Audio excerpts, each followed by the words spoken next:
Өзінің шешендік өмірімен елге танымал болған Қазыбек көшпелі халықтың саяси өміріне белсене қатысқан. 14 жасында қазақ елшілерімен бірге жоңғар ханы Степан Раптанмен келіссөздер жүргізуге аттанды. Өзінің батылдығының және шешендік өнерінің арқасында халықтан ұрланған мүлікті елге қайтарып тұтқындарды босатты. Оның шешендігіне таң қалған Степан Раптан болашақ биді Қаз дауысты деп атап, бұл ат Қазыбек бидің өмірінің соңына дейін сақталып қалды. Бұдан кейін жоңғар хандығына тағы да бірнеше рет дипломатиялық сапармен барған. Осындай сапарлардың бірінде тұтқынға алынған Абылай ханды босата алды. Қазыбек би Абылайды қазақ халқының біріктіре алатын адам ретінде қарастырып, оны азат ету үшін үлкен табандылық танытты. Сондай-ақ келіссөздердің нәтижесінде Түркістан қаласы және қазақтың 32 елді мекені жаудан құтқарылды. Басынан не өтпеген мынау далам, мың шақайыс батырлары мың аунаған. Үш бидің тоқтау сөзін бір естіп, мақтанып тұр мынау сенің бала. Қаз дауысты Қазыбек әділ болды, үш бидің әділікпен шешті ол, дауы болса әр үйдің. Жеті жарғы заңына үнін қосып сөйлеген, елін жерін отанын жамандыққа бермеген.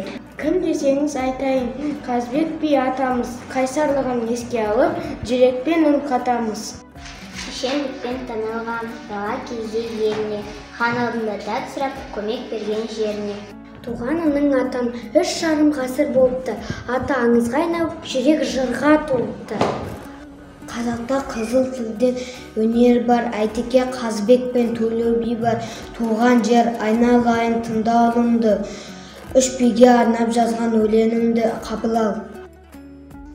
Бір жолғы елшілік сапарда жоңғар ханы қалдан бошақту қазақ елшілеріне: «Я қазақтар, неменеге келдіңдер?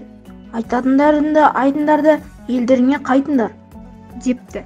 Сонда босаға жаққа жайғасқан жетелі жеткіншек Қазыбек лып ете көтеріліп кеп, қонтайшыға шоқтай жанған көздерімен тесіле қарап тұрып: «Біз қазақ деген мал баққан елміз, ешкімге соқтыртпай жай жатқан елміз.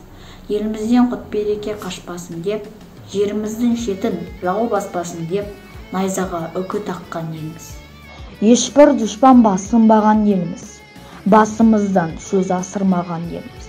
Досымызды сақтай білген елміз, дәм-тұзды ақтай білген елміз. Асқақтаған хан болса, хан ордасын таптай білген елміз. Атадан ұл туса, құл болам деп тумайды. Анадан қыз туса, күн болам деп тумайды. Ұл мен қызды қаматып отыра алмайтын елміз. Сен қалмақта, біз қазақ, қарыспалы келгенбіз.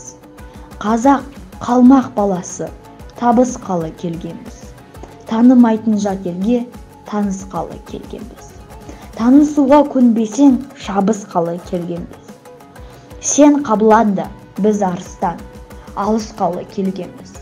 Жана үйреткен жас тұлпар, жарысқалы келгенбіз.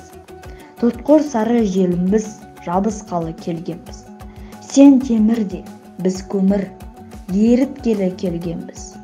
Екі еліктің лағын теліткелі келгенбіз. Егес етің ер шықса, елткелі келгенбіз. Берсен жөндеп бітімінді айт, не тұрасатын жерінді айт» деп келбетті келген жас бала сұңқардай саңқылдаған даусымен жүректі, жалынды сөздерді меруерттей тізіп бұршақтай жаудырыпты. «Балам, атың кім?» дейді сонда қалдан бошақту.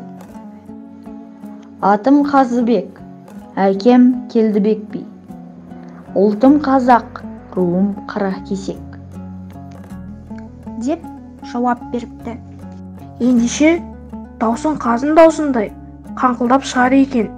Есімің қаз дауысты Қазыбек боп қайта жаңғырсын» деп оның қанаты бар, тұлпар, өркеші бар, нар, заңғары бар тау екендігін Қабылан түсті қонтайшы түсініп, түсі жылып, шыбықтай иіліпті. Сонымен екі жақ бейбітшілікке уағдаласады. Уыздай жас қаз дауысты Қазыбектің тапқырлығы мен алғырлығы, зерделігі мен саналығы, батырлығы мен батылдығы арқасында қазақ елшілерінің жорытқанда жолы болып, айы оңынан туып атамекеніне қанаттанып қайтады.